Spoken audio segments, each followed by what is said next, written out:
तो जो आपका, जैसे कि मैं थोड़ा-सा ब्रेक करूँगा यहाँ पे, क्योंकि बहुत सारे लोग होंगे जिनका एस्पिरेशन रहता है, जो हाँ 20-25 साल के बच्चे हैं। तो उसके पहले जैसे जब आपको ऑस्ट्रेलिया जाना था, डैड ने बोल दिया, तो उसके पीछे जो एग्ज़ाम्स होते हैं, फिर वो यूनिवर्सिटी की फॉर्म, हम्म, कॉलेज आइडेंटिफ़ाई हाँ करना, कौन से कॉलेज में जाना हम्म, है, उस कॉलेज का फीस और सारे प्रोसेसेस पता करना, लोन के लिए कहाँ पे जाना, अगर उसको थोड़ा-सा ब्रीफ में आप बताएँ? वहां से मेरा डार्क फेज शुरू हुआ। जो डार्क फेज ऐसा था जहां पर मैंने एक नहीं, दो नहीं, 3 सुसाइड अटेम्प्ट ट्राई किए, जिसमें मैं बस खत्म करना चाहता था। एक आपने बोला कि आइल्स का एग्ज़ाम दिया, हाँ उसका कोचिंग लिया, और दूसरा बैंड आपका 6.5 है। हाँ तो ये दोनों को थोड़ा-सा ब्रेक कर देंगे मेरे ऑडियंस के लिए, क्योंकि थोड़ा अच्छा हो जाएगा समझने के लिए कि ये आइल्स का कोचिंग कितना हेल्प करता है, किस लेवल का इंग्लिश वहाँ पे पढ़ाया जाता है, और ये बैंड 6.5 आउट ऑफ 10 है, तो कितना होने पे मतलब अच्छा माना जाता है, कितने पे डिसेंट कॉलेजेस मिल जाते हैं, अगर ये दोनों ब्रेक करें?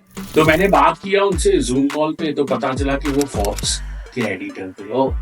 तो उन्होंने बोला कि भाई ऐसे ऐसे है and we want to publish your story on the cover page of Fox. तो मैंने बोला यार ये क्या है सिस्टम, और उन्होंने ये नाम सजेस्ट किया, wheelchair to dream chair, okay, जो फॉक्स के आर्टिकल पे भी है। यहाँ से मेलबर्न के लिए निकला ओके।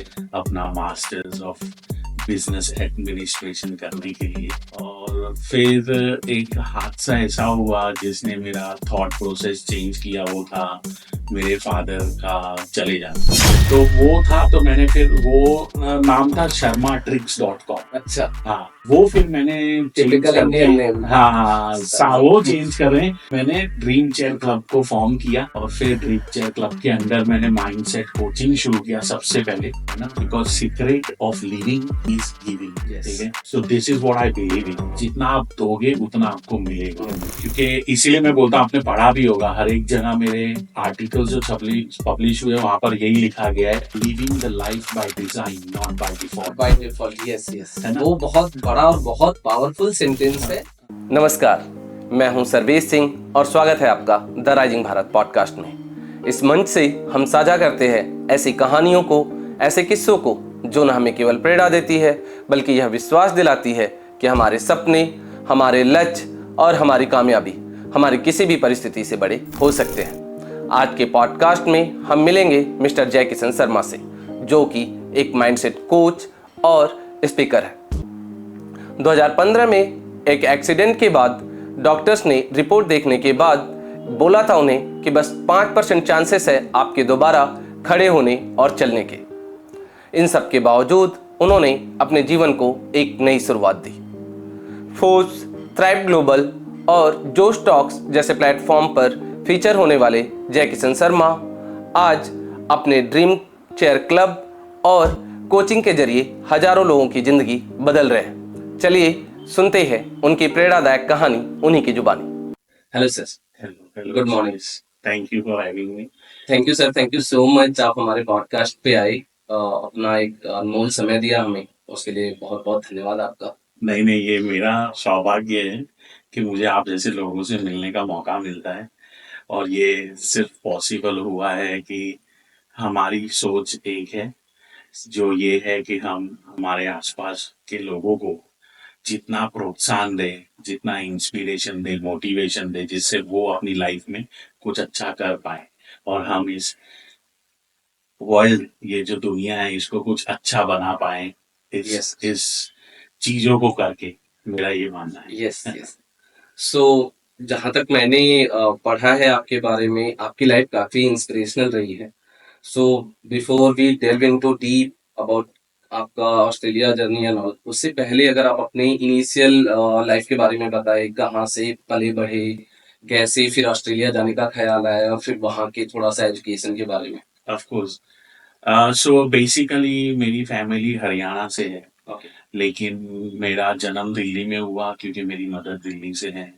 और मेरा स्कूलिंग अहमदाबाद से हुआ क्योंकि मेरे फादर अहमदाबाद में जन्मे पले बड़े, और उनकी सारी फैमिली अच्छा। मेरी अहमदाबाद में थी। तो मेरी मम्मी शादी करके अहमदाबाद शिफ्ट हुई, और मैं और मेरी एक छोटी बहन है जो अब मेरे साथ ऑस्ट्रेलिया में है। तो इंडिया में फिलहाल कोई नहीं रहता, हम सब ऑस्ट्रेलिया मेलबर्न में रहते हैं। तो मेरा जन्म दिल्ली में हुआ, स्कूलिंग मेरी अहमदाबाद में हुई। स्कूल टाइम काफ़ी अच्छा था, क्योंकि हाँ, मैं पढ़ाई में इतना अच्छा नहीं था, लेकिन एवरेज था।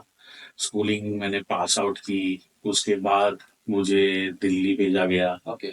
और दिल्ली में मैंने मेरा मास्टर्स डिग्री किया, सॉरी बैचलर्स। ओके। और वो बैचलर्स मैंने किया आर्ट्स में, फैशन डिजाइनिंग में। उसके बाद जब मैं घर आया तो मेरे फादर ने बोला कि अब आप बाहर जाओ ओके। और बाहर से कुछ करो, मास्टर्स वगैरह आगे की पढ़ाई, और फिर आ जाना। भले वहां रहना है नहीं रहना है वो अलग बात है, लेकिन आप आ जाना। तो मैं 2007 में मार्च में मैं यहाँ से मेलबर्न के लिए निकला। ओके। अपना मास्टर्स ऑफ बिजनेस एडमिनिस्ट्रेशन करने के लिए। और फिर एक हादसा ऐसा हुआ जिसने मेरा थॉट प्रोसेस चेंज किया, वो था मेरे फादर का चले जाना। और वो हुआ सिर्फ एक सवा महीने के बीच में मेरे जाने के बाद। ओके। उनको अचानक से अटैक आया और वो ये दुनिया से चले गए। फिर मैं आया अपनी पढ़ाई छोड़ के महीने भर की, और फिर यहाँ पर जो भी अ, उनकी जो फ्यूनरल सर्विस थी, जो भी था, अपनी सब किया मैंने। उसके बाद एक ऑप्शन था, या तो मैं यहाँ रहूं यस। माता मेरी मम्मी और सिस्टर के पास, या मैं वापस चले जाऊं। तो मेरे दिमाग में ये आया कि अब वहां जाके क्या करना, इन लोगों को भी मेरी जरूरत है, तो मैं यहीं रहता हूँ। लेकिन उन दोनों ने मुझे बहुत ही समझाया, पुश किया कि नहीं, ये पापा का ड्रीम था, और 2 साल की बात है, हम लोग हमारा निकाल लेंगे टाइम, तू जा और पढ़ाई करके आ जा। तो मैं वापस मेलबर्न चला गया, और फिर वहां जाने के बाद मेरा पढ़ाई जब खत्म हुआ, और मेलबर्न का एक्सपीरियंस बहुत अच्छा था, क्योंकि बहुत चीजें आपको सीखने को मिलती है जब आप यस। परिवार से बाहर निकलते हैं। क्योंकि फिर आप एक रिस्पॉन्सिबल आदमी, एक रिस्पॉन्सिबल इंसान बनने की कोशिश करते हैं, यस। क्योंकि आपको वो डिसीजन खुद लेना है। आप गिरते हैं, उठते हैं, आप कोई ऊंचाइयां छूते हैं, तो वो सब आपका है। लेकिन जब आप किसी के प्रभाव के नीचे होते हो तो आप हमेशा उसके जवाबदारी होते हो, क्योंकि आपको उसको जवाब देना है। तो वहां जाने के बाद मेरा थोड़ा ओपननेस आया, समझने लगा चीजें क्या है कैसा है। पढ़ाई कर रहा था तो मैं वहां पर जॉब कर रहा था साथ में, क्योंकि ओके। फीस भरनी थी, यस। वहां का यस। रहने का खर्चा निकालना था। क्योंकि हम अ, उस परिवार से नहीं आए थे जिस परिवार में बहुत पैसा था, lower middle class. Father bank में थे, मदर काम नहीं करती थी। और तो फिर मैं डोर नॉकिंग करता था। मैं पार्ट टाइम 4 बजे, 4:15, 4:30 बजे शुरू करता था नॉकिंग करना, ओके। Door to door. और मैं गैस और इलेक्ट्रिसिटी बेचता था वहां पर। ओ। तो 4 बजे, 4:30 बजे शुरू करना, 7, 7:30 तक नॉकिंग करते थे। और वो कमीशन बनता था, उसमें कोई फिक्स पे नहीं था। उससे पैसा बना के अपना खर्चा निकालते थे, फीस भरते थे। फिर 2 साल की पढ़ाई खत्म हुई। खत्म होते ही महीने बाद मुझे कॉर्पोरेट में जॉब मिल गई। फिर वो जॉब मिली तो फिर मैंने ये सोचा कि यार मुझे वापस नहीं जाना। क्योंकि क्या होता है ना, उतने साल मैंने वहां निकाले, सब सीखा। मैंने वहाँ की तौर तरीके सीखे, यस। लोगों से बात करना सीखा, वहाँ का एनवायरनमेंट समझना समझा। फिर मैं लगा, अगर मैं यहाँ से अब ये खत्म करके इंडिया जाऊंगा तो मुझे इंडिया फिर शुरू करना पड़ेगा सब कुछ, यस। है ना। तो वो जॉब भी मिल गई मुझे, पे भी अच्छा मिल रहा था। फिर वो जॉब में घुसा ऐसा कि वो सालों साल निकल गए। और फिर 2010 में आई गॉट मैरिड। और जिससे शादी हुई वही मेरे साथ दिल्ली में पढ़ती थी। ओके। जूनियर थी मेरी मेरी वाइफ अब जो है। और फिर उनसे हमारा शादी हुई 2010 में, और वो ऑस्ट्रेलिया मूव हुई 2012 में। काफी मतलब अच्छा जर्नी रहा है अगर अभी तक का देखा जाए देख तो। क्योंकि बहुत सारे इंडियंस का एक एस्पिरेशन होता है कि नहीं, फॉरेन में जाकर के डिग्री करना, फॉरेन में जाकर के जॉब करना, अच्छी सैलरी होना। बट वो चीजें जितनी बाहर से अच्छी लगती है या ग्लैमरस लगती है, उसको उसके पाने के पीछे का जो एक संघर्ष होता है वो थोड़ा टफ होता है। वो हाँ, उस प्रोसेस से जो गुजरा रहता है, मुझे लगता है वो ज्यादा बेहतर बता पाएगा। तो जो आपका, जैसे कि मैं थोड़ा सा ब्रेक करूंगा यहाँ पे, क्योंकि बहुत सारे लोग होंगे जिनका एस्पिरेशन रहता है, जो हाँ, 20-25 साल के बच्चे हैं, तो उसके पहले जैसे जब आपको ऑस्ट्रेलिया जाना था, डैड ने बोल दिया, तो उसके पीछे जो एग्जाम्स होते हैं, फिर वो यूनिवर्सिटी की फॉर्म, कॉलेज आइडेंटिफाई हाँ। करना कौन से कॉलेज में जाना हम्म। है, उस कॉलेज का फीस और सारे प्रोसेसेस पता करना, लोन के लिए कहाँ पे जाना, अगर उसको थोड़ा सा ब्रीफ में आप बताएं। Of course, of course. मैं लकी था उस मामले में, अच्छा। क्योंकि मेरे फादर बैंक में थे, तो ओके। लोन का इश्यू नहीं हुआ। ठीक है यस। ना, लोन क्लियरली मिल गया था। और उसमें था क्या ना, कि मैं जब दिल्ली से अहमदाबाद पहुंचा अपना बैचलर्स खत्म करके, मेरे फादर ने आई थिंक 60-70% सारा काम कर दिया था। अच्छा। क्योंकि उन्होंने तो फिर सोच ही लिया था कि इसको बाहर भेजना है। बाहर भेजना है। तो उन्होंने सारा काम कर लिया था। उन्होंने कोई फ्रेंड के थ्रू किसी इमिग्रेशन एजेंट को भी ढूंढ लिया था, ओके। उससे बात कर ली थी। तो मैं जब पहुंचा ना, तो मुझे खाली क्लास में एनरोल किया आइल्स के लिए, ओके। है ना। तो उन्होंने बोला ये IELTS का एग्जाम है जो इंग्लिश का होता है, और ये जाने के लिए जरूरी है। और उन्होंने क्लास में मुझे बिठा दिया 1 महीने बाद ही मेरे पहुंचने के। 2 महीने मैंने वो क्लास किया, फिर दिल्ली में एग्जाम था, दिल्ली गया, मैंने एग्जाम दिया, मेरे बैंड भी आ गए कुल 6.5। ओके। और फिर कॉलेज का था, कॉलेज का ऐसा था कि मुझे तो कुछ पता ही नहीं था। तो वो जो एजेंट था, इमिग्रेशन एजेंट, उसने सजेस्ट किया। फिर लकीली मेरा जब काम चला था उसके ही 2 महीने पहले, 3 महीने पहले, मेरा एक स्कूल का फ्रेंड वहां पहुंच चुका था। ओके। तो वो जिस कॉलेज में था ना, मैंने बोला फिर यही कॉलेज मैं भी चूज करता हूँ, इजी रहेगा। यस। और फिर उससे मैंने बात किया, तो उसने कहा कि रहने का भी आप टेंशन मत लो, तू मेरे साथ रह लेना। ओके। यहाँ पर मैं 3-4 और लड़के हैं, उनके साथ रहता हूँ, ओके। और सब अहमदाबाद के ही हैं। तो मैं बोला ठीक है, ये तो बढ़िया हो गया। तो फिर मैंने कॉलेज भी मेरा इजी हो गया। लेकिन जो आपकी बात है ना कि आसान नहीं है, वो रियली में आसान नहीं है, स्पेशली स्टूडेंट्स के लिए। एक बात होती है कि आप यहाँ से कोई स्किल्ड माइग्रेशन पे चले गए, जैसे आपने लेट से अकाउंटिंग किया है, और आपने वहां जाके अकाउंटिंग का एप्लीकेशन डाला यहाँ से एज ए स्किल्ड माइग्रेंट, जिसके अंदर आपको वहां जाके पढ़ना नहीं है, उतरना है, जॉब ढूंढना है, और कमाना है, और रहना है। ओके। ठीक है ना। लेकिन आप जब स्टूडेंट की बात करते हो, वो डिफिकल्ट हो जाता है, क्योंकि स्टूडेंट को जॉब भी करना है, और वो भी खाली 20 घंटे हफ्ते का।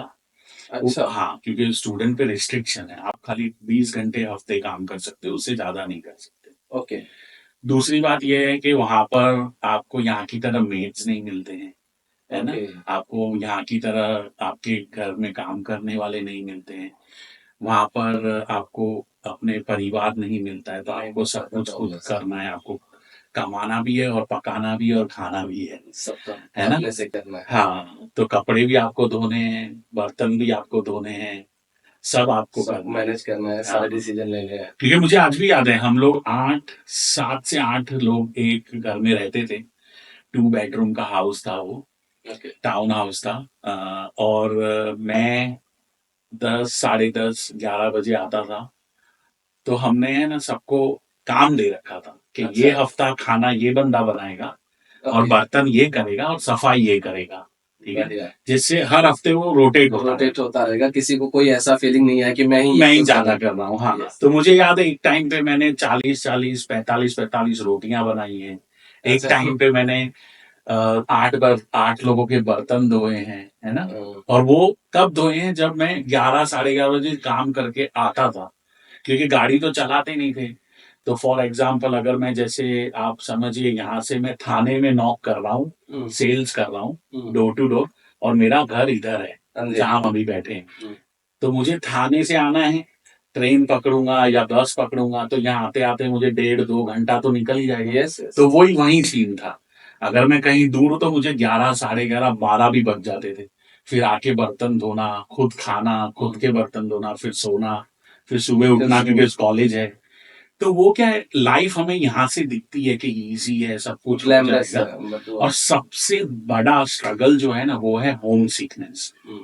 ठीक है ना। यस। लोगों को वहां जाके, मैं मानता हूं कि अहमियत पता चलती है कि आपके माँ बाप आपके जीवन में कितना इम्पोर्टेंस रखते हैं, और आपका परिवार, आपके जो दोस्त है, जो खास दोस्त है, वो आपके लिए कितने जरूरी है। तो मैं ये कहना चाहूंगा कि सबसे पहले आप अपने आप को तैयार करें, अगर आप जाने की कोशिश कर रहे हैं, क्योंकि ये बहुत इंपॉर्टेंट है कि आप इमोशनली स्ट्रांग बने, क्योंकि वहाँ डिफिकल्ट है। डिफिकल्ट, यस यस, घर से दूर रहना, सारी चीजों को मैनेज करना।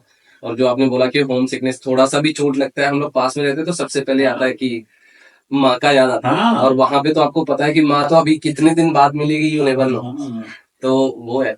दो चीजें और था पूछने का।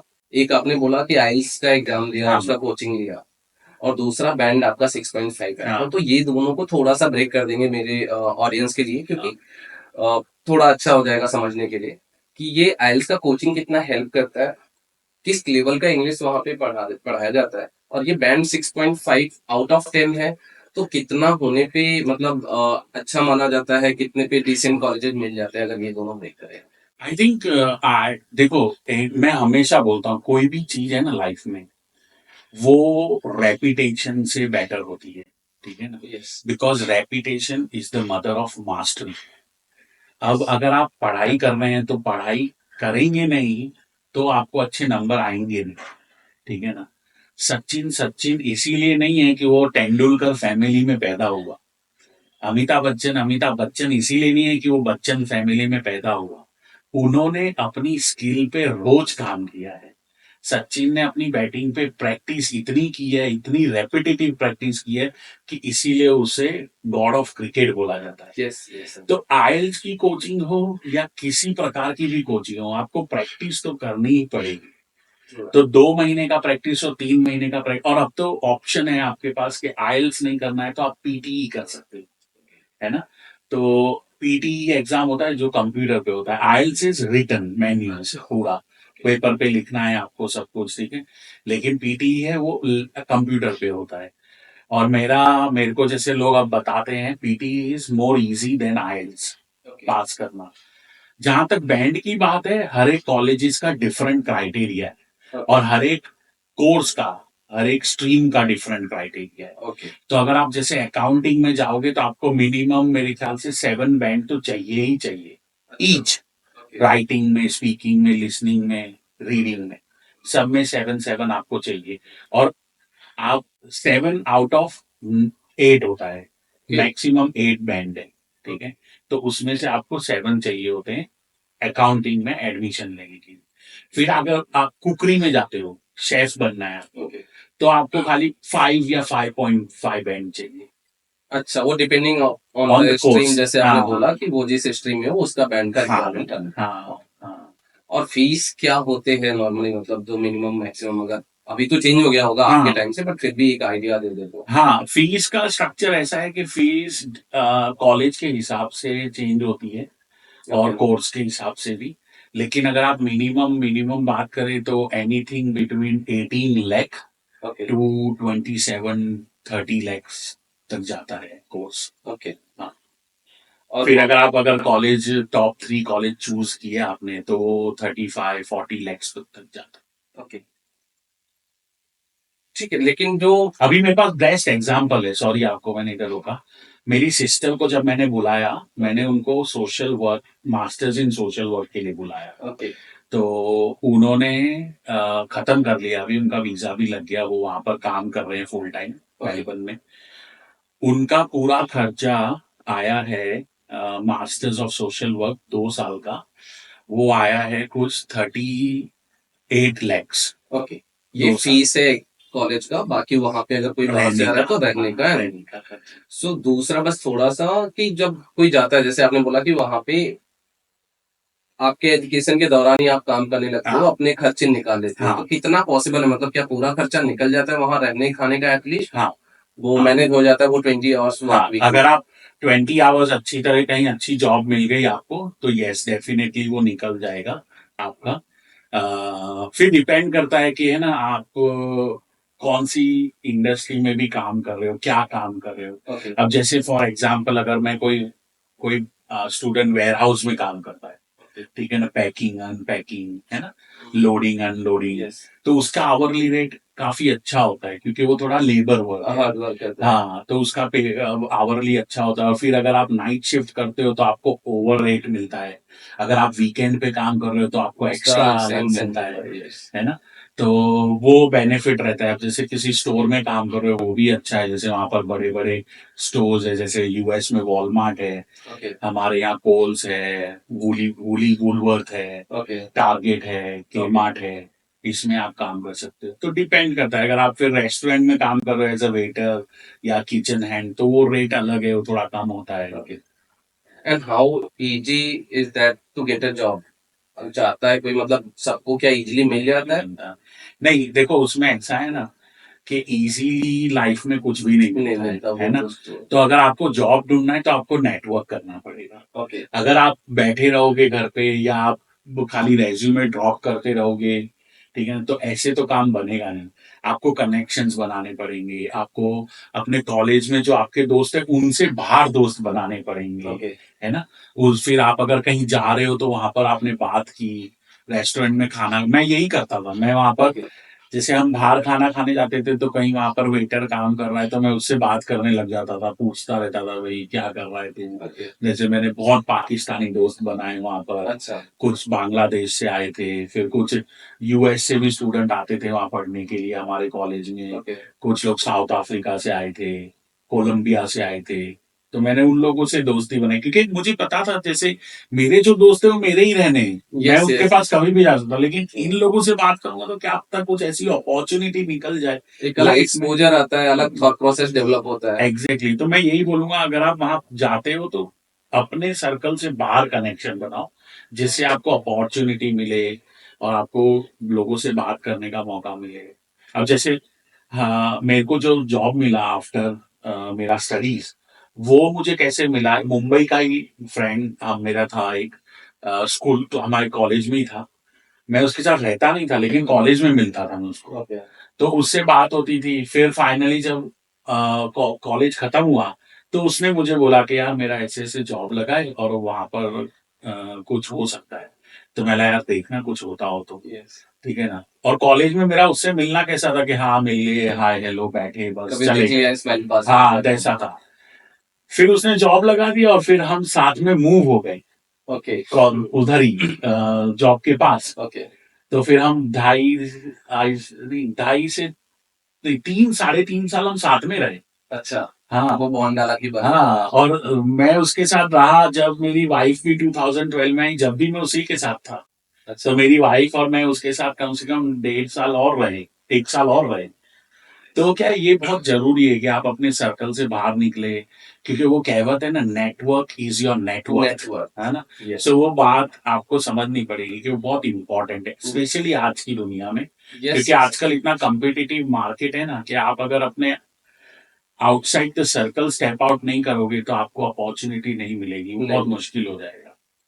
और उसमें वो है भी कि मतलब आप जिनके साथ नेटवर्क करते हो वो नेटवर्क क्यों है, क्योंकि उनके थॉट प्रोसेसेस आप लेते हो, इम्बाइब करते हो, हाँ और फिर उससे आपका एक चेंज होता है, थिंकिंग एग्जैक्टली। चेंज होता है, आपका जो लिमिटेशन है वो चेंज होता है।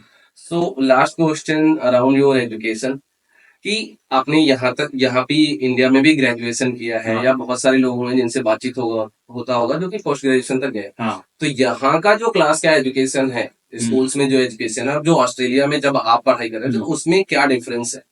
आई थिंक ऑस्ट्रेलिया का जो एजुकेशन है ना वो मोर ऑफ रिसर्च बेस्ड है, एग्जाम बेस्ड नहीं है। इधर क्या है, आप पढ़ो, एग्जाम दो, पास हुए तो आपने अच्छा किया है, पास नहीं हुए तो आपने खराब किया। यस वहां पर कैसा है कि वहां पर आपको एग्जाम का ज्यादा टेंशन नहीं है, आपको वहां पर रिसर्च और असाइनमेंट का ज्यादा काम है। मतलब आपको अगर आपका असाइनमेंट है जो 4,000 वर्ड का, ठीक है ना, अगर वो आपने अच्छी तरह नहीं बनाया तो फिर आप फेल हैं। उस बेस पे होता है। और असाइनमेंट बनाने के लिए आप कम से कम, मैं मानू नहीं तो मानो 1 डजन बुक पढ़नी पड़ती है ना, क्योंकि प्लेजरिज्म है। यस अगर आपने उसके अंदर कॉपी पेस्ट कर दिया तो वो सिस्टम को भी, क्योंकि उनके पास सिस्टम है, वो सीधा उसमें डालते हैं। मेरे को लगता है आजकल इंडिया में भी है वो सब वो तो हर जगह प्लेजरिज्म का। होगा। Yes yes yes. तो वो लोग सिस्टम में जानते हैं, उनको पता चल जाता है कि इतना परसेंट इसने कॉपी पेस्ट किया है, यहाँ से उठाया है, तो वो आपको नेगेटिव मार्क्स आएगा। जाने। हाँ। यस तो वहां पर है ना रिसर्च बेस्ड है बहुत, इसीलिए वहां पर एजुकेशन का मेरे ख्याल से बहुत इंपॉर्टेंस भी है when it comes to research, because आपको नॉलेज कहाँ से आएगी? आपको नॉलेज रिसर्च से ही आएगी, रिसर्च से आएगा। है ना?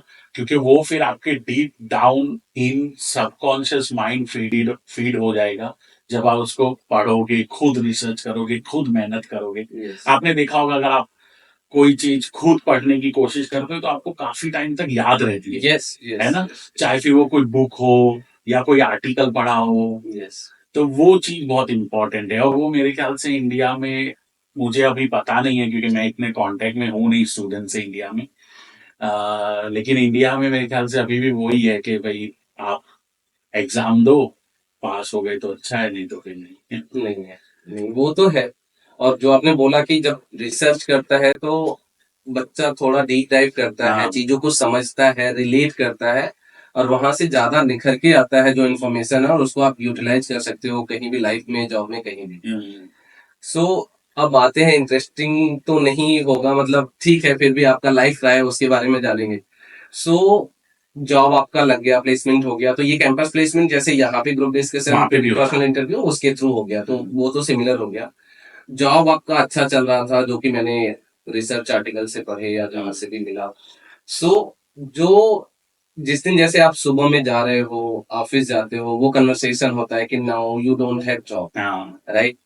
तो एक वो सेंटेंस को सुनना, क्योंकि वो तो मैंने सुन लिया, मुझे तो हाँ एक बार के लिए गूज़बम्प्स आएगा, वो 30 सेकंड में फिर चला जाएगा, and I will be normal. हाँ बट आप उस माइंडसेट से गुजरे हो, हम्म, उसके बाद वाला तो और भी भयानक है। हाँ। बट उस टाइम पे आपके ऊपर क्या बीता, क्या कन्वर्सेशन था मैनेजर से आपके, जब उन्होंने बोला कि आपका जॉब अभी यहाँ पे नहीं है, you are not having a role here? हाँ, वो था 11 अक्टूबर 2015। यस और नॉर्मल डे था, अपना ऑफिस में जैसे जाते हैं वैसे पहुंच गए। यस मैं को बुलाया गया, बोले सॉरी जैकी सन, हम लोग आउटसोर्स कर रहे हैं सब कुछ क्योंकि we need to cut down the cost. तो हाँ, तुम्हारा जो रोल है वो अब एग्जिस्ट नहीं करेगा, so we have to make a redundancy.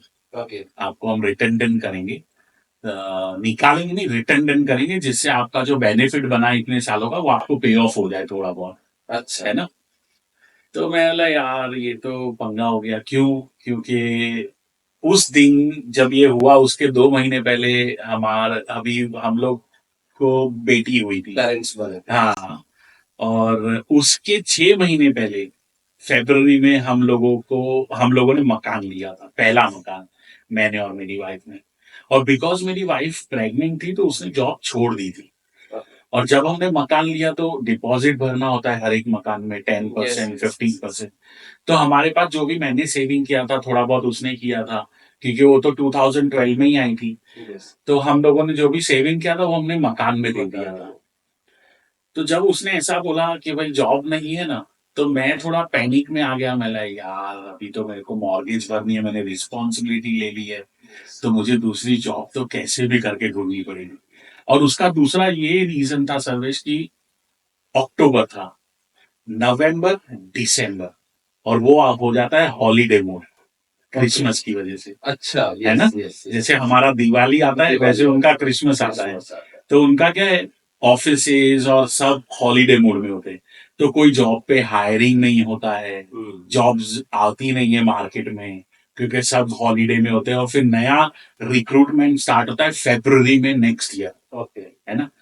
तो मैं वो सोच के थोड़ा घबरा रहा था। मैंने यार अगर ये नहीं हुआ तो 4-5 महीने घर बैठना पड़ेगा यस और हो जाएगी तकलीफ, क्योंकि बैंक में तो पैसे हैं नहीं, क्योंकि सारे मकान में दे सारे दिए मकान में दे दिए। और वाइफ भी काम नहीं कर रही। और उस टाइम तो बेटी 2 महीने की थी, तो वाइफ को बोल भी नहीं सकता था कि कुछ कर। यस यस तो फिर मैं घर आया, मैं घर आके फिर मैंने एक दोस्त को फोन किया। मैंने यार ऐसा ऐसा हुआ है और मेरे को कैसे भी करके है ना कुछ पार्ट टाइम मिल जाए या फुल टाइम जो भी जॉब मिल जाए मुझे, एटलीस्ट ऐसे मैं, वाला जॉब। हाँ मैं ना थोड़ा तो आता रहे। तो उसने बोला एक काम कर, तू सुबह मेरे को आके मिल ऑफिस में, शायद कुछ निकल सकता है यहाँ पे। मैं ठीक है मैं आता हूँ। फिर 12 अक्टूबर मॉर्निंग मैं निकला और मेलबर्न सिटी में आया, मेरा एक्सीडेंट हो गया। बस उस तक पहुंच भी नहीं पाया मैं, उससे पहले ही मेरा एक्सीडेंट हो गया। और फिर मेरी आंख खुली, सीधा हॉस्पिटल बेड पे। नहीं सैड पार्ट।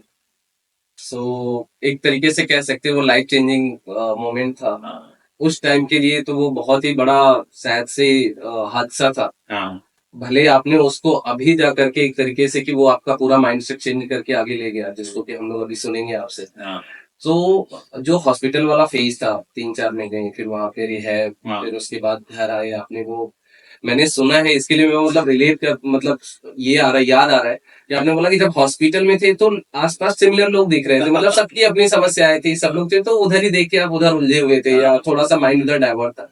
बट जैसे ही घर पे आए, बस फैमिली और वो घर की चार दीवारियां, हाँ तो फिर दिमाग में जाता है कि यार मेरा अभी यहाँ का लोन चुकाना है, बच्ची बड़ी हो रही है, सब लोग प्रॉब्लम में है, मेरा जॉब था, सब कुछ अच्छा था, मतलब एक ड्रीम लाइफ आप जी रहे थे। हाँ हाँ वो मोस्ट ऑफ द इंडियन या कहीं पे कोई भी उसके लिए ड्रीम होता है कि मैं जॉब करूँ, सही मेरा अच्छा सैलरी हो, मेरी फैमिली हो, मैं अपना घर खरीद लूँ।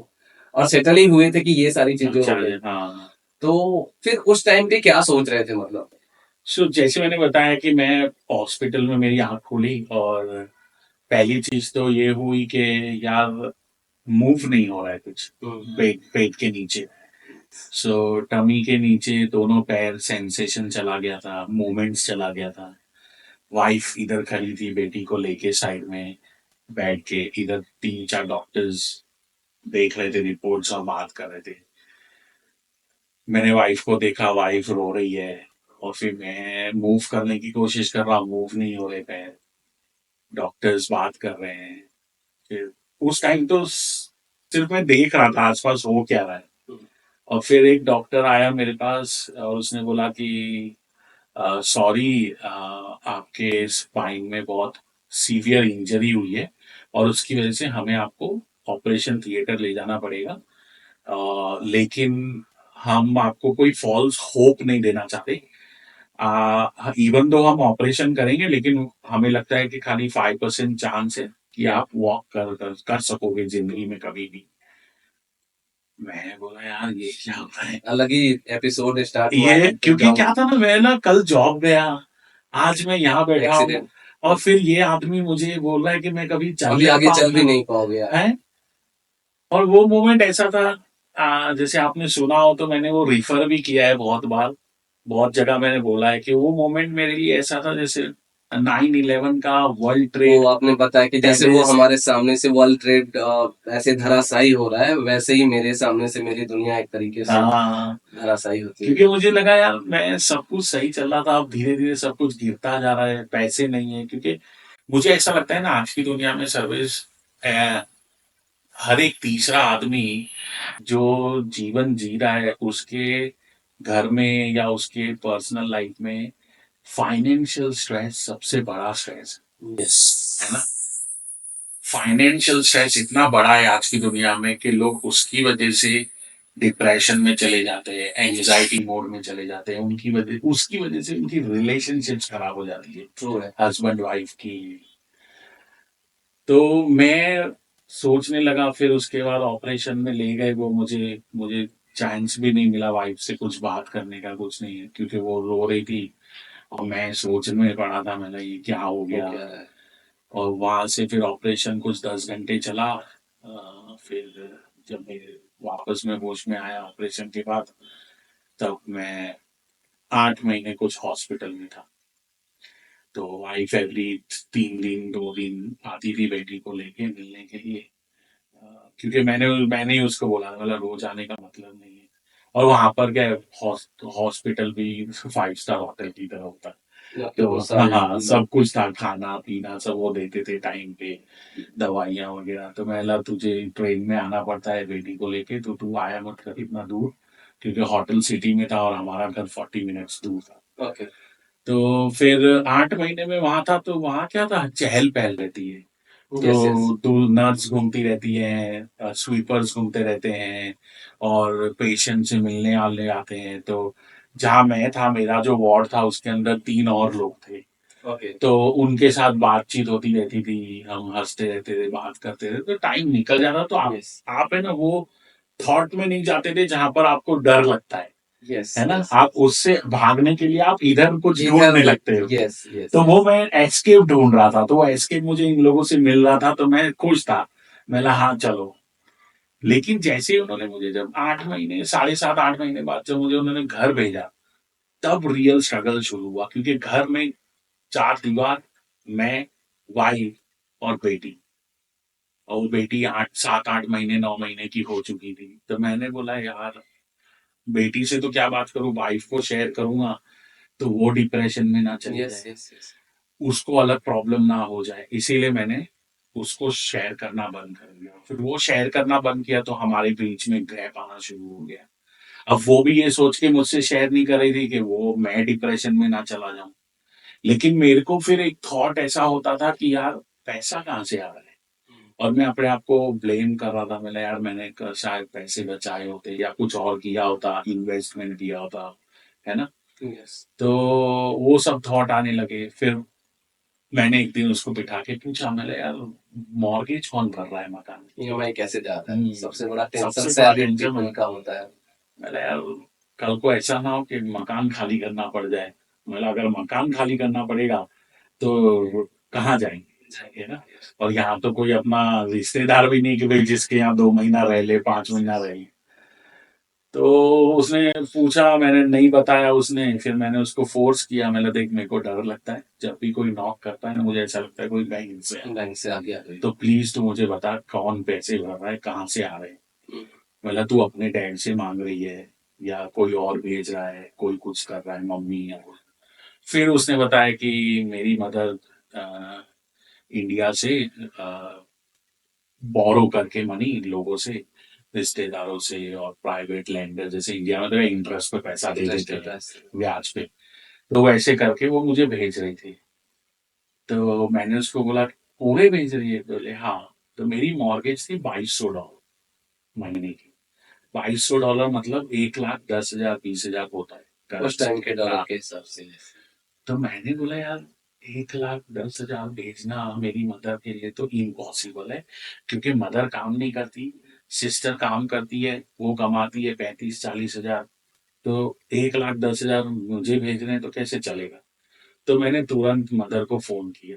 तो वो फिर मुझे समझाने लगी कि तू चिंता मत कर, मैं कर रही हूँ, तू अपनी तबीयत पे ध्यान दे, जो मदर करती हैं, एक है हर ना। माँ का जो होता है कि हाँ, भाई मेरा बच्चा ना सोचे, वो परेशान ना हो, भले मैं सारी जहमत उठा लूं। उठा लो।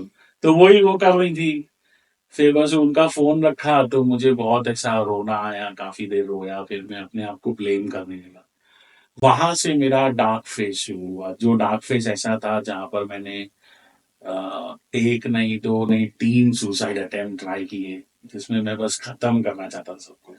क्योंकि एक टाइम ऐसा आता है ना कि आपके सामने कोई रास्ता भी नहीं होता, आपको कोई उपाय नहीं मिलता, आपको कोई मदद नहीं मिलती, और आप अपने आप को इतना गिरा हुआ समझने लगते हो कि आप किसी के कुछ लायक ही नहीं।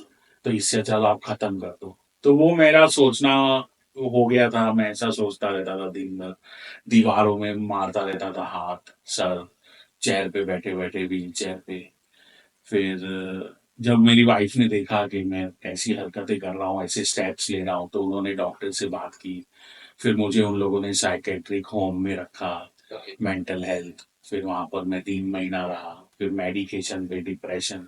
उसकी वजह से मुझे, मैं 107 106 का था वेट में, वहां से मैं 185 पे आ गया, 185, बिकॉज ऑफ मेडिटेशन इन 4 महीनों में। वो अलग प्रॉब्लम हो गई मेरे लिए। फिर फाइनली उन्होंने मुझे 3 3.5 महीने बाद जब घर भेजा वहां से, अ, तो मैं बैठा था व्हील चेयर पे, और वहां पर मेरा एक मोमेंट हुआ मेरी डॉटर के साथ, जिसने पूरा मेरा लाइफ को चेंज किया। हाँ, वो मैंने कि आपकी तरफ देखती है हाँ, एंड सी स्माइल्स हाँ, एंड होता है सर। वो मतलब बच्चों को देखो, जो निस्वार्थ एक प्रेम दिखता है, जो लगता है वो फिर अपने से वो रिटर्न में चला जाता है। वी डोंट पुश कि नहीं वो निकले, बट वो ऑटोमेटिकली वैसा वो रिएक्शन होता है। सो जो आपके स्टेप्स थे, हम सब जानते हैं कि सुसाइड अटेम्प्ट मतलब वो तो नहीं करना चाहिए, हाँ, भले कुछ हो जाए, लड़ना है। अगर इंसान का जो जन्म मिला है उसमें तो हमें अपना बेस्ट करना है, हम्म, बाकी तो भगवान और सराउंडिंग्स पे डिपेंड करता है। सो क्या आप उसको अब मानते हैं कि वो आपका सबसे गलत स्टेप था लाइफ में? हाँ, बिल्कुल बिल्कुल। मैं मेरे को अभी रिसेंटली एक ऑर्गेनाइजेशन है जो सुसाइडल थॉट्स पे काम करती है, सुसाइडल सपोर्ट, जिनको भी ऐसे थॉट्स आते हैं वो प्लीज हमसे बात करें। उन लोगों ने मुझे इंटरव्यू किया, मैंने यही चीज बोली।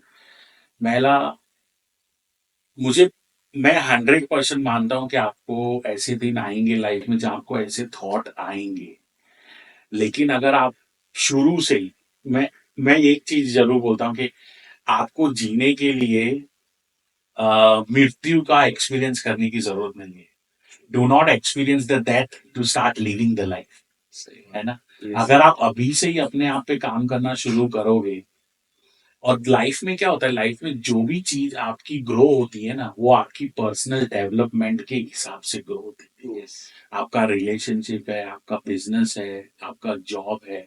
अगर आप पर्सनली ग्रो करोगे, आप अपने अंदर से ग्रो करोगे, तो आप बाहर ग्रो कर आपके साथ वाले लोग, मतलब वो फिर वो उस तरीके का एसोसिएशन बनता है। तो हाँ, मेरे को, मैं 100% बोलता हूँ कि वो मेरा गलत स्टेप था, गलत सोच था। इसीलिए तो मैं निकल पाया कि हाँ, मेरे में क्षमता थी कि मैं Yes. अपना माइंड थॉट प्रोसेस अपना चेंज करूँ, मैं अलग तरीके से सोचूं। और वो सारा श्रेय और क्रेडिट मेरी डॉटर को जाता है, जिसने मुझे वो एक मोमेंट दिया, चाहे फिर वो भगवान ने दिया उसके थ्रू, या यूनिवर्स ने दिया, या एनर्जी ने दिया। लेकिन वो एक मोमेंट था जिसमें मुझे रियलाइजेशन हुआ कि मेरे पास दो चॉइस है, या तो मैं जैसी लाइफ है वैसी चलने दूं, या तो फिर मैं वो डॉक्टर को रॉन्ग प्रूव करूं जिसने मुझे खाली 5% चांस दिए हैं चलने के आगे, और मैं उसको 500% में बदलूं। तो वो मैंने चूज किया सेकंड ऑप्शन कि नहीं, मैं कुछ करूंगा, और अपने लिए नहीं तो एटलीस्ट इसके लिए तो कुछ करूंगा। और वहां से मेरा लाइफ पूरा 360 डिग्री एंगल चेंज हो गया, जहां से मैंने मेडिटेशन, माइंडफुलनेस और लिमिटिंग बिलीव्स, इन सब पे काम करना की शुरू किया, ह्यूमन साइकोलॉजी को अंडरस्टैंड करना शुरू किया, और पर्सनल डेवलपमेंट के बारे में समझा कि भाई क्या क्या चीजें हम कर सकते हैं जिससे हम अंदर से ग्रो कर सकते। सो जैसा आपने बोला कि वो मोमेंट के बाद आपका लाइफ के प्रति नजरिया चेंज हुआ, एक तरीके से जो आपका था थॉट प्रोसेस था वो चेंज हुआ। सो उससे पहले बट अब जैसे आप हमेशा अपने को नेग्लिजेंस में लेते होंगे कि यार मैं चल नहीं पाऊंगा, मैं अभी कुछ जॉब नहीं कर रहा हूँ, पैसे कहाँ से आएंगे, सब निगेटिव सोच रहे हो, मतलब आप पीछे सोच रहे हो, वहां पे कुछ भी पॉजिटिव नहीं आएगा। बट एक बार जैसे ही आपने चेंज किया वो थॉट कि नहीं अभी मुझे कुछ अच्छा करना है, तो आप हमेशा चार रास्ते सोचोगे, दिमाग में आएंगे कि नहीं यार मैं ऐसे कर लूंगा, नहीं होगा तो कुछ इस तरीके से काम करूंगा, इस तरीके से काम करूंगा। तो आप पॉजिटिव रेदर देन कि आप प्रॉब्लम्स में ही डेल्व हो और प्रॉब्लम्स के बारे में सोच रहे हो, आप सॉल्यूशन की तरफ ज्यादा ध्यान देते हो। जैसे ही आपका वो माइंड सेट चेंज होता है, आपका एटीट्यूड चेंज होता है। सो जब आपका ये आपको आप बिलीफ, मतलब जो अभी तक बिलीफ लॉस्ट था, उस मोमेंट के बाद ये होगा कि नहीं मैं खड़ा होऊंगा, मुझे खड़ा होना है, तो वो कितना अंदर से बिलीफ था और कितना मतलब था आपको कि नहीं हो ही जाएगा? अब मेरे को धीरे एकदम से वो बिलीफ इतना स्ट्रांग नहीं था, लेकिन जब मैंने कुछ एक्सरसाइज की, लिमिटिंग बिलीव्स की, कुछ मैंने अंडरस्टैंड किया दूसरों के बारे में, जिन्होंने मेरी तरह लाइफ जी है, जिनके जिनके साथ मेरी तरह हुआ है, physical trauma, mental trauma, emotional trauma, मैंने अंडरस्टैंड किया उन लोगों ने कैसे सरवाइव किया, उन लोगों ने क्या क्या किया। फिर मैं जिसके बारे में भी मतलब जिसका भी सुनता था, जो दूसरे बिजनेसमैन थे या एंटरप्रेन्योर्स थे, कोचेस थे, मेंटोर्स थे, मैं देखता था कि वो हमेशा एक ही चीज बात करते थे, माइंडसेट, माइंडसेट, कि माइंडसेट चेंज करो, माइंडसेट पे वर्क करो। मैंने बोला यार कभी स्कूल में सिखाया नहीं, कॉलेज में बताया नहीं, बताया नहीं, कोई पेरेंट्स सब्जेक्ट ने होता कभी नहीं बोला है। नहीं, दोस्त भी इसके बारे में बात नहीं करते। तो मैं ये है क्या है, अगर ये लोग कर पा रहे हैं इतना अच्छा जस्ट बिकॉज ऑफ एक चीज को बदलने से, माइंडसेट को, माइंडसेट तो मैं भी ट्राई करके देखता हूँ। तो मैंने काफी सारे वेबिनार ज्वाइन किए, फ्री वेबिनार, पैसे थे नहीं तो free webinar, workshops online, laptop पे मैं ज्वाइन करता था, नोट्स बनाता था, लिखता था।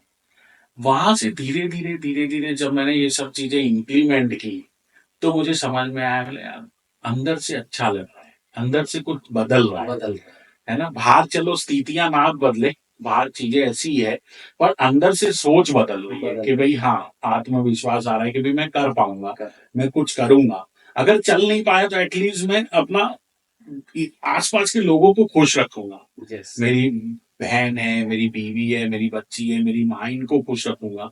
और फिर जब मैंने वो एक्सपेक्टेशंस जो लाइफ में होती है उसको एप्रिसिएशन में चेंज किया, मैंने सब एप्रिशिएट करना शुरू किया। मेरी मदर का जाके पैसे मांगना जो लोगों से, कंट्रीब्यूशन था आपके लाइफ में, यस। मेरी बीवी का मुझे कपड़े बदलना, नहलाना, साफ करना, ठीक है, मेरी बेटी का मेरी तरफ देखना और मुझे वो मोमेंट देना, मेरी बहन का मुझे प्रोत्साहन देना, ये सब मैंने अप्रिशिएट किया लाइफ में, है ना। और एक सिंपल सी बात है, भगवान भी बिना मांगे नहीं देता, नहीं। है ना।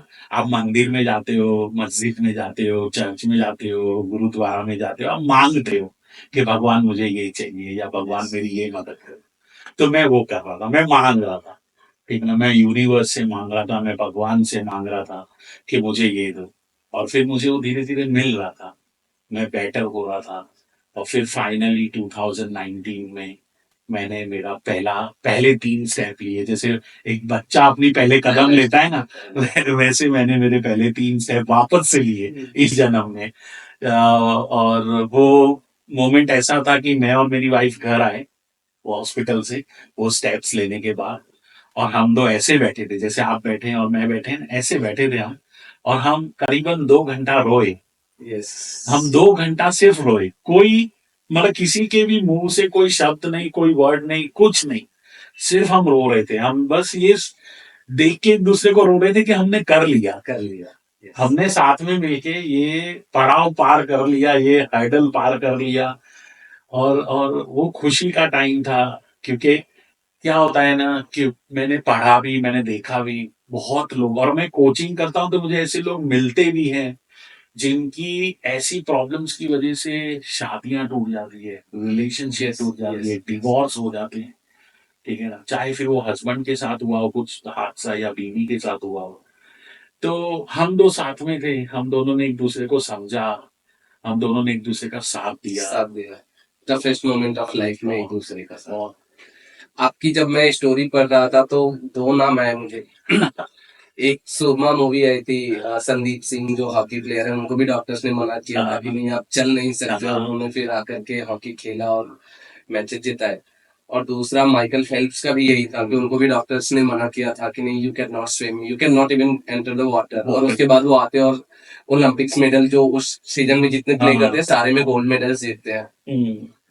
तो वही है कि वो माइंडसेट है कि अंदर बाहर की ये सारी सिचुएशन या एनवायरनमेंट या लोग जो बोल रहे हैं उससे ज्यादा आपका अंदर का क्या होता है और आप कितना करना चाहते हो, अदर देन की सारी सिचुएशन या सारे लोग कितना मना कर रहे हैं। सही बात है, एकदम सही बात है। और ये प्रूवन है, साइंटिस्ट ने ये एक्सपेरिमेंट किया है पेशेंट्स के साथ, ठीक है ना। और कुछ रिसर्चर्स ने एक्सपीरियंस किया है कुछ हॉस्पिटैलिटी में काम करने वाले लोगों के साथ। मैं आपको एग्जांपल देता हूं। एक रिसर्च बेस्ड कंपनी थी, उन्होंने होटल में जाके जो होटल के एम्प्लॉय थे, जो क्लीनर्स होते हैं, ठीक है ना, उनसे बात की, ठीक है। उनसे बोला कि भाई आप ये इतना 10-10 घंटे काम कर रहे हो, क्लीन कर रहे हो, तो आपकी बॉडी वजन उतरता होगा, आपके मसल्स बनते होंगे। तो वो बोले नहीं, हम तो वैसे के वैसे ही हैं, 1 किलो भी इधर उधर नहीं हो रहा है ना, कहीं मसल मास नहीं बन रहा है, कुछ नहीं हो रहा है। तो बोले अच्छा। वो लोग दूसरे दिन आए, दूसरे दिन उनके साथ उन्होंने एक वर्कशॉप की। उस वर्कशॉप में उन्होंने उनको ये बताया कि भाई आप इतनी एक्टिविटी करते हो, जो आप एक्टिविटी करते हो उस एक्टिविटी के हिसाब से आपकी बॉडी में इतना मसल बढ़ रहा है, ठीक है, और इतना वेट कम हो रहा है, जो चर्बी है वो इतनी कम हो रही है, वो आपको स्केल पे नहीं दिख रही है, ठीक है ना। बराबर। तो वो लोगों को इतना अच्छा फील हुआ अंदर से, फिर वो वहां से चले गए, ठीक है। 3 महीने बाद वो रिसर्चर्स वापस आए, ठीक है, और उनसे बात की। अब वो 3 महीने में जो आदमी का वेट उतना का उतना था, उसने 3 महीने में 3 किलो, किसी ने 5 किलो, किसी ने 2 किलो कम कर लिया था। क्यों? क्योंकि जब वो काम कर रहे थे ना, जब वो यही सोच रहे थे कि यार मैं मॉक कर रहा हूँ, मेरा मसल बन रहा है, मसल बन रहा है और मेरी और ये चर्बी कम है। साइंटिफिकली प्रूवन है है ना। अब उन्होंने वो देख लिया था, है ना। वो ट्रस्ट वो साइकोलॉजिकली चेंज हो गया उनके अंदर, वो वायर्ड हो गया सबकॉन्शियसली।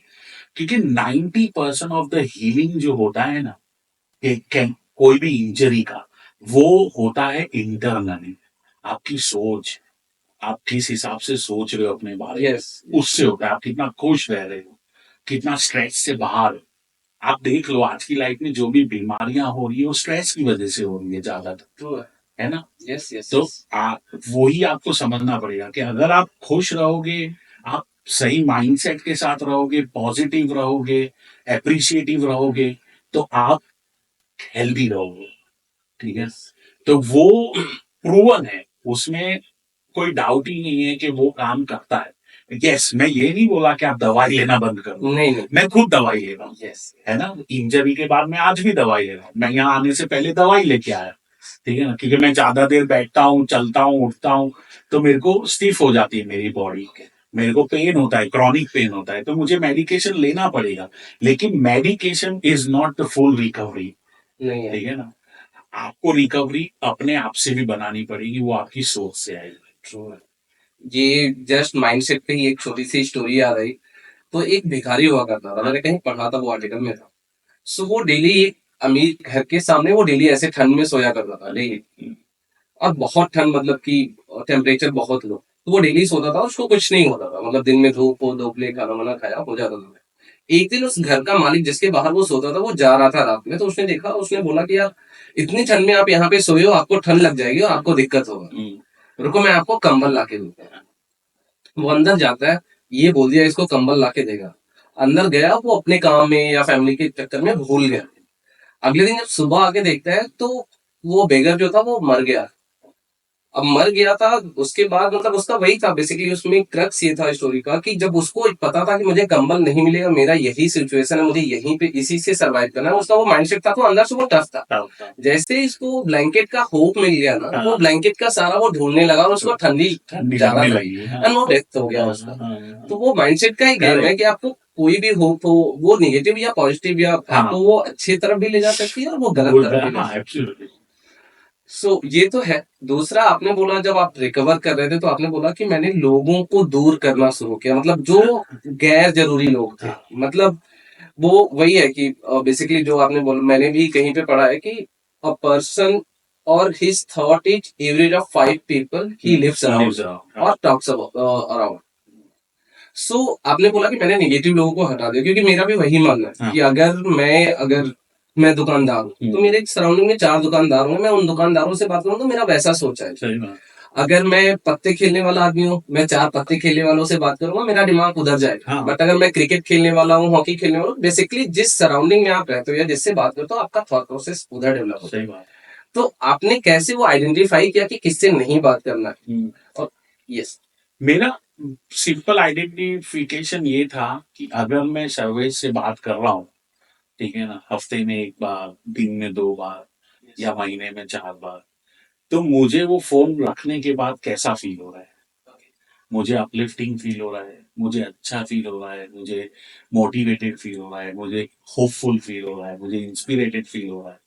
अगर मुझे वो फीलिंग नहीं आ रही है, मुझे फीलिंग आ रही है एंगर की, मुझे फीलिंग आ रही है फियर की, मुझे फीलिंग आ रही है पिटीनेस की, ठीक है ना, तो सर्वेश मेरी लाइफ में नहीं होना चाहिए, नाइस और सर्वेश जैसे बंदे मेरी लाइफ में नहीं होने चाहिए। करेक्ट बात है। यस यस और वो जब मैंने फिगर आउट किया ना सर्वेश, मैं फोन लेके बैठा, मैंने फोन में जितने भी ऐसे नंबर थे ना सब डिलीट कर, सब मैंने सारे कॉन्टेक्ट्स मैंने डिलीट कर दिए। मैंने ये लोग मुझे लाइफ में नहीं चाहिए, क्योंकि मुझे ऐसे लोग चाहिए लाइफ में, और ऐसे फोन नंबर्स चाहिए जो मुझे कॉल करे या मैं उनको कॉल करूं, और फोन रखने के बाद मेरा पूरा दिन या 2 दिन 3 दिन मेरे इतने अच्छे जाएं कि यार मजा आ जाए लाइफ जीने का।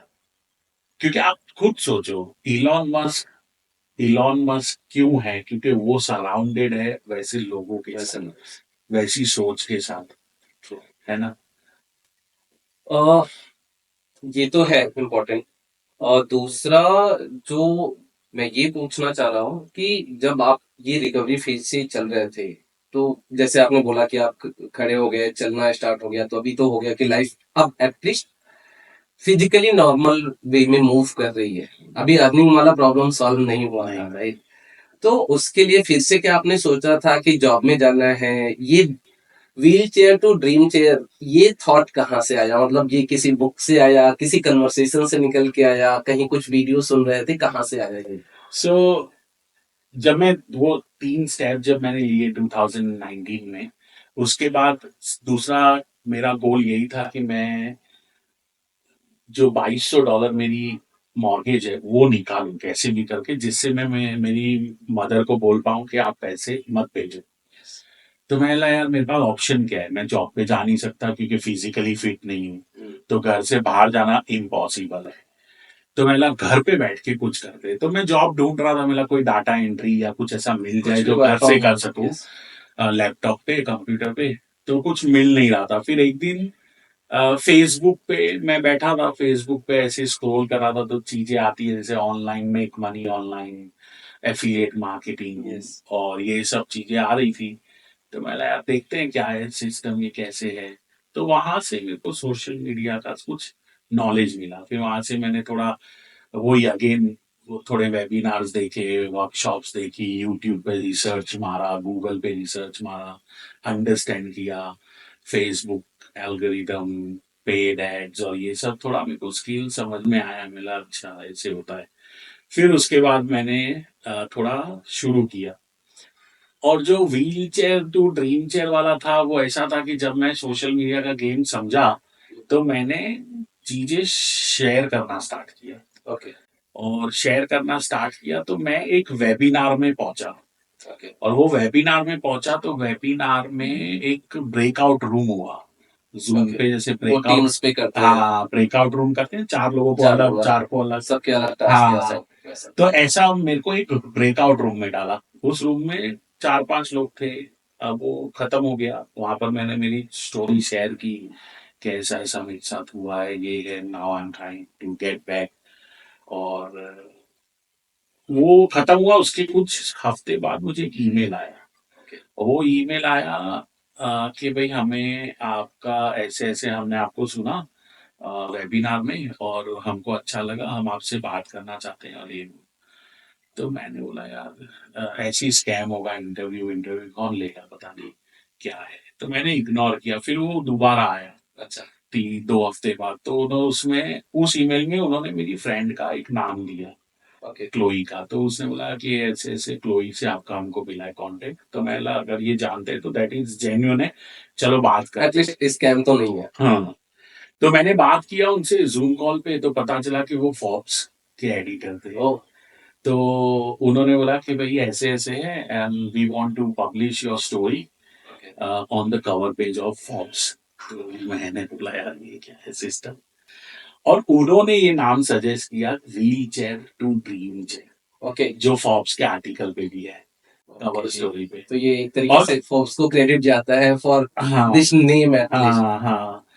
तो फिर वहां से वो जो ड्रीम चेयर वाला था ना वो मैंने पिक किया और मैंने क्लब ऐड किया। मैं एक कम्युनिटी बनाते हैं ड्रीम जिसमें हमारे जैसे लोग हो, आप जैसे, मेरे जैसे, जो इस दुनिया को 1% बेटर बना सके और लोगों को होप दे सके कि भाई हाँ लाइफ में स्ट्रगल्स तो आएंगे लेकिन हम उसकी वजह से रुक ना जाएं, क्योंकि लाइफ का काम ही है आगे बढ़ना, आगे बढ़। है ना। तो हमें आगे बढ़ना है, जितने भी स्ट्रगल आए वो तो आने ही वाले हैं क्योंकि life is all about ups and down.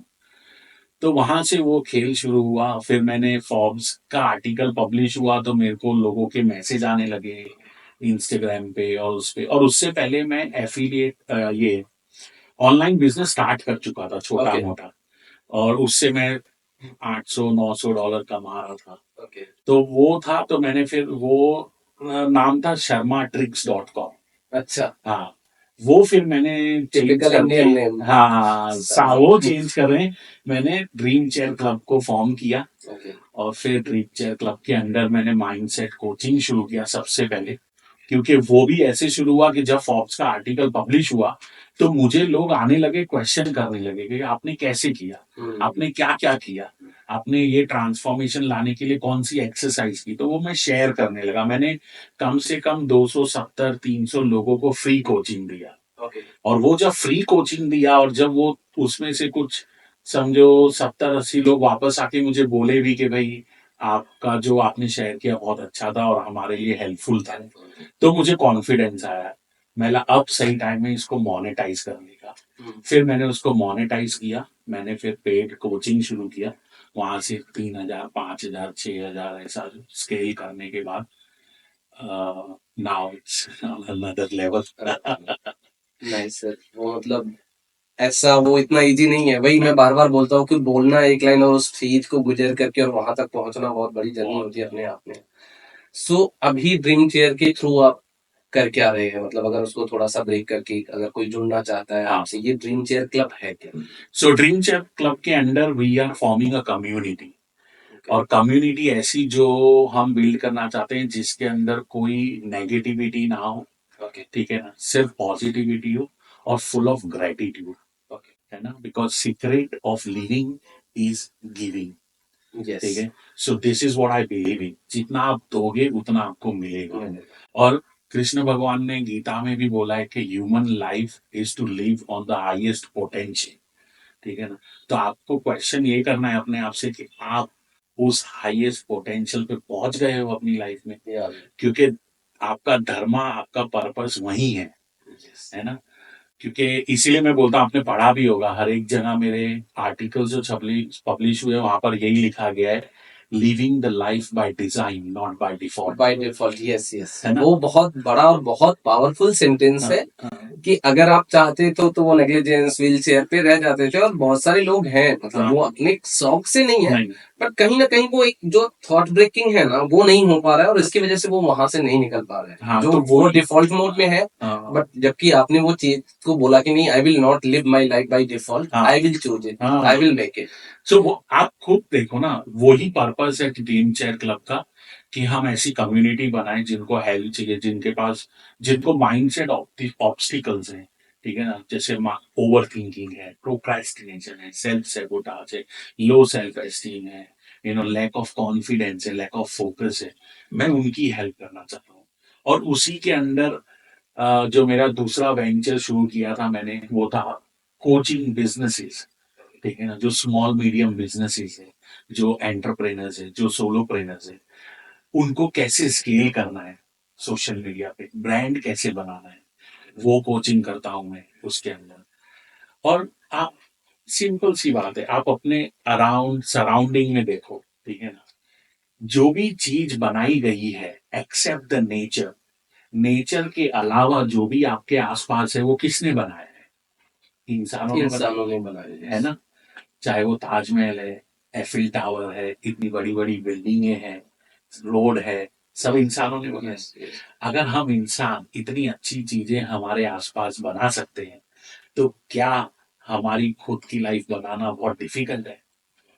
नहीं है ना, क्योंकि हम ही ने ये सुविधा बनाई। Yes yes. सुख सुविधा जो हमारे पास है वो हमने ही बनाई नहीं बनाया, हमारे ही आसपास के लोगों ने बनाया। हाँ, हमारे जैसे लोग हैं ना, 2 हाथ 2 पैर 2 आंखें 2 नाक, एक नाक 2 कान, दो कान, यस है? यस। तो हम हमारी लाइफ क्यों नहीं बना सकते? नहीं, ट्रू है। डिफिकल्ट नहीं है, बिल्कुल डिफिकल्ट नहीं है। सो ड्रीम चेयर क्लब से अगर कोई जुड़ना चाहता तो उसके लिए क्या मीडियम है? आपके वेबसाइट के थ्रू जाना है?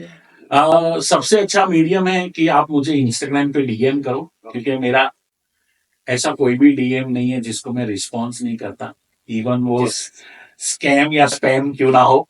ठीक है, मैं सबको रिस्पॉन्स करता हूँ और क्विक रिस्पॉन्स आता है। कभी कभी आपको मेरे से रिस्पॉन्स आएगा, कभी टीम से आएगा, लेकिन आएगा जरूर। Yes yes. हाँ, वो तो मैं उसका गवाह हूँ। सो उसी के थ्रू हम लोग मिले। सो ये है, ठीक है। सो वो तो हम लोग आपका जो इंस्टाग्राम आईडी है, सोशल मीडिया पे जहां भी होगा वो मेंशन कर देंगे, क्योंकि बहुत ही बड़ा कॉज है ये। इसमें जितने लोग जुड़ पाए। सो जो आपने बोला कि एक थॉट प्रोसेस या तो जो कह लो कि लो सेल्फ एस्टीम और ये सारे रीजंस होते हैं, जो ये है ना, माइंडसेट का गेम है। ये रूरल में क्या होता है ना, लोगों ने उसको अपनी डेस्टिनी मान ली है कि यार मैं तो यहाँ पे चीजें है नहीं, अच्छी जॉब मिलेगी नहीं, अच्छी पढ़ाई मैंने की नहीं है, यहाँ पे कोई अच्छा बिजनेस भी नहीं बन सकता है, मेरे पास इतना पैसा भी नहीं है, मैं अंबानी घर से तो हूँ नहीं कि हाँ। मेरा बाप मुझे देगा और मैं बिजनेस खड़ा कर लूंगा। हाँ। तो वो जो आसपास में चीजें हैं खेती किसानी करके और वहां से वो लाइफ को चलाता है। हालांकि वहां पे रहना गलत नहीं है, नहीं। अपनों के बीच में रहना is the best possible thing. But क्या वहां पे लोग कुछ इस माइंडसेट को अपलिफ्ट करके और चीजों को बेहतर कर सके, उसके बारे में अगर आपका कोई छोटा सा इंसाइट। बिल्कुल बिल्कुल, क्योंकि हम तो डिजिटल वर्ल्ड में जी रहे हैं ना। यस, आजकल गांव गांव में भी इंटरनेट पहुंच चुका ट्रू है। है ना, ज्यादातर। तो मेरा तो यही कहना है कि आप ऑनलाइन जाएं और जो भी फ्री वर्कशॉप, फ्री वेबिनार, जिसमें आपको खुशी मिलती है, जैसे अगर आपको खेती में खुशी मिलती है, आपको खेती में कुछ बड़ा काम करना है, आपको कोई बिजनेस गांव में स्टार्ट करना है, आपको कोई शॉप स्टार्ट करनी है, आपको कोई मैन्युफैक्चरिंग यूनिट डालना है, तो आप वैसे वर्कशॉप्स ढूंढे ऑनलाइन, और ये सारे मिल जाते हैं। आराम से मिलते हैं। मैं अभी अहमदाबाद आया था, ठीक है। सिंगापुर मलेशिया था मैं 1.5 महीने से। वहां से मैं आया अहमदाबाद। मैं अहमदाबाद आने का मेरा रीजन इंडिया में ये था कि मुझे यहाँ पर इनवाइट किया गया था 2-3 इवेंट्स के लिए। ओके। ठीक है। तो मैं इवेंट से, अब वो इवेंट खत्म हो गए तो एक्चुअली हुआ क्या, जब मैं इंडिया आया तो मेरी मदर को पता चला मैं इंडिया जा रहा हूँ सिंगापुर से। तो उनकी इच्छा थी कि वो भी आए। तो अच्छा। मेरी सिस्टर ने उनको सिंगापुर भेजा और वो मेरे साथ यहाँ आई। अब मैं यहाँ इवेंट खत्म करके तो जा नहीं सकता, अब लेके जाऊंगा उनको साथ में। तो मेरे वो 3 इवेंट खत्म हुए तो मैंने बोला यार अब क्या, तो मैंने खुद ऑनलाइन सर्च किया, मैंने कौन से फ्री इवेंट्स अहमदाबाद में हो रहे हैं, कौन से पेड इवेंट्स अहमदाबाद में हो रहे हैं। मैं चला जाता हूँ, मुझे ही कुछ सीखना भी मिल जाएगा, या नेटवर्क बनेगा, लोगों से बात बनेगी। अब आप और मैं कैसे मिले, एक मैसेज के थ्रू मिले ना। थ्रेड्स पे मैं हमने मैसेज डाला, आपने कांटेक्ट किया और आज हम यहाँ बैठे। तो यही चीज आपको करनी है ना। आप मैसेज करो लोगों को, भले आपको रिप्लाई नहीं आएगा, आप बुरा मत मानो, आपको लो फील नहीं करना है। आपको रिप्लाई नहीं आया, move on to the next. मैं जब आपको बता रहा था मैं डोर नॉक करता था सर्विस। अब डोर नॉक करता था तो पहले जब मैंने शुरू किया मैं 50-40 डोर नॉक करता था, थक जाता था और सेल नहीं निकलती थी, क्योंकि वहां तो कमीशन जॉब था। तो मैं अगर सेल मारूंगा तो पैसा कमाऊंगा, सेल नहीं मारूंगा तो कैसे कमाऊंगा। तो 50-60 डोर नॉक किए, नहीं निकली सेल। फिर मैं 3-4 हफ्ते निकल गए, फिर मैंने 100 डोर नॉक की, तो 100 डोर नॉक किए तो मेरी एक सेल निकली। तो मेरे को पता चल गया कि मुझे 100 दरवाजे खटखटाने हैं तो मेरी एक सेल निकलेगी तो मेरे $200 बनेंगे। तो मैं दिन के 200 डोर नॉक करता था, एटलीस्ट 2 सक्सेसफुल सेल हो गए। तो 2 सेल करता था, $400 बनाता था, क्योंकि मेरे को मिनिमम 300 से 400 चाहिए थे दिन के, जिससे मेरा वहां का रेंट, खाना और मेरी फीस के पैसे इकट्ठे कर सकूंगा। तो ये नंबर गेम है, बिजनेस भी नंबर गेम है, जीना भी नंबर गेम है। जितनी अपॉर्चुनिटी आप नॉक करोगे उतना आपको बेनिफिट होगा, उतना होगा। तो आप ऑनलाइन जाएं, जितने वेबिनार हो घर पे बैठ के आप ज्वाइन कर सकते हो, कॉफी खाना खाते हुए देख सकते हो, आप देखो, बात करो और कनेक्ट करो, क्योंकि सबसे बेस्ट वही है। यस यस, वो सेल्स में भी होता है सर। हाँ। जैसे आपने बताया, हमारे लिए भी वही है कि जितने ज्यादा सेल्स हो रहे हैं, जितने लोगों को आप अप्रोच कर रहे हो, वही है कि जितने ज्यादा अपॉर्चुनिटीज के लिए आप डोर नॉक करोगे उतने ज्यादा conversion. The harder you work the luckier you get. Exactly. So वही है। अब बातें हैं थोड़े से लास्ट में कुछ वन लाइनर क्वेश्चन की तरफ। अच्छा। तो फैमिली तो बैकबोन रही है, मतलब ऐसे टाइम पे जबकि सारी चीजें अच्छी, फिर बेकार जाना और फिर वो जोड़ करके फिर से ड्रीम लाइफ आप जी रहे हो बहुत साल के लिए, एक aspiration. So other than family member, ऐसा कोई मेंबर जिसको कि आप याद करते हो कि ये बंदा अगर वो था तो इसकी वजह से मेरा लाइफ थोड़ा इजी हुआ। मेरे फादर, मेरे को बहुत रिग्रेट है कि वो एक बहुत स्ट्रॉन्ग पिलर थे, ना कि ओनली हमारे लिए बट पूरी फैमिली के, उनके ब्रदर्स, उनकी सिस्टर्स, उनके लिए भी, क्योंकि उन्होंने बहुत लोगों को सपोर्ट किया, उन्होंने बहुत लोगों के लिए बहुत कुछ किया। और मेरे बिहाइंड माय, मतलब मेरे दिमाग में हमेशा ऐसा था कि पापा है ना तो हो जाएगा, शायद सब हो जाएगा, वो कर देंगे मेरे लिए। लेकिन जब वो गए तो थोड़ा ये था, तो आज मुझे हमेशा रोज मैं उनको एक बार तो याद करता हूँ कि आज अगर वो होते तो वही देख पाते कि कहाँ तक मैं लाया हूँ अपने जीवन को, क्या अचीव किया है। दूसरा, अगर फैमिली के अपार्ट में बात करूं तो I look up to one of my coach and one of my mentor who is Tony Robbins. हाँ, मैं उनको बहुत एडमायर करता हूँ, उनकी टीचिंग को, उनके अप्रोच को, उनके नॉलेज को, उनसे बहुत कुछ सीखने को मिला है मेरे को। Nice. कोई बुक जो आपने पढ़ी या कोई आर्टिकल किसी पर्टिकुलर ऑथर का जिससे कि आपका लाइफ के प्रति जो आपने बोला कि जो स्ट्रगल चल रहा था वो चेंज हुआ? आई थिंक एक बुक का मैं मेंशन करूंगा जो है outwitting the devil by Napoleon Hill. वो बुक 1938 में रिलीज होनी थी बट लेकिन नहीं हुई, क्योंकि उसके अपोज में क्रिश्चियन कम्युनिटी, गवर्नमेंट्स, पॉलिटिशियंस और बिजनेसमैन ये सब थे। और वो बुक है interview between the author Napoleon Hill और डेविल। ठीक है, वो इंटरव्यू है बुक, उसमें इंटरव्यू है, जैसे क्वेश्चन आंसर ऐसे है वो बुक। ओके। और उसमें नेपोलियन हिल क्वेश्चन कर रहा है डेविल से, और डेविल है जो सोसाइटी को डिवाइड कर रहा है टू डिफरेंट पार्ट्स में। एक है ड्रिफ्टर्स और एक है नॉन ड्रिफ्टर्स। ड्रिफ्टर्स वो हैं जो अफ्रेड हैं फियर से, जो ओवर थिंकर्स हैं, जो प्रोक्रेस्टिनेटर्स हैं, और जो सेल्फ सेबोटाज है, जो इम्पोस्टर सिंड्रोम के मारे हुए हैं। वो ये कहता है कि 90% of the people on the planet are drifters, or only 10%, 99% of the people on the planet are drifters and 1% is non-drifters. और मेरा जो टारगेट ऑडियंस है वो 99% है। डेविल का टारगेट। हाँ, बोले मेरे को 1% से कोई लेना देना ही नहीं है, मुझे ये 99% लोग चाहिए जो अपने आप पे विश्वास नहीं करते, क्योंकि उन्हें इजी है इन्फ्लुएंस करना मेरे लिए। Nice. We'll try to read. Yeah, it's really great book. 2011 में वो पब्लिश हुआ, after the Napoleon he died. उनके मरने के बाद वो बहुत सालों बाद फाइनली रिलीज हुआ। Okay.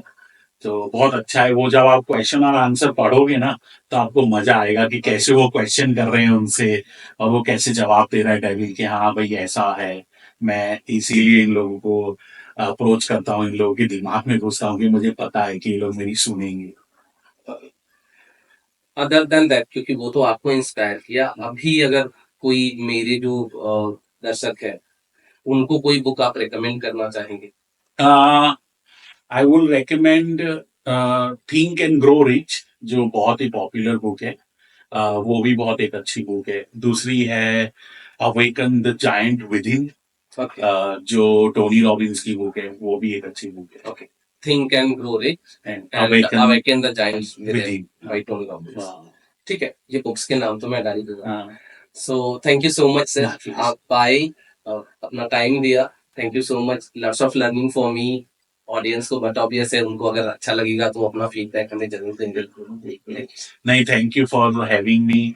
और आप बहुत ही अच्छा काम कर रहे हो, let me tell you that.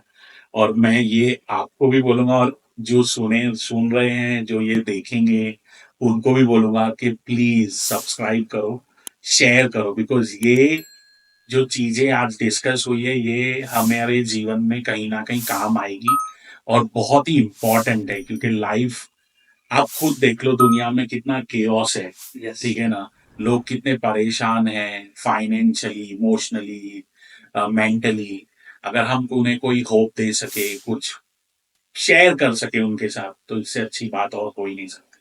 So thank you sir. Thank you sir.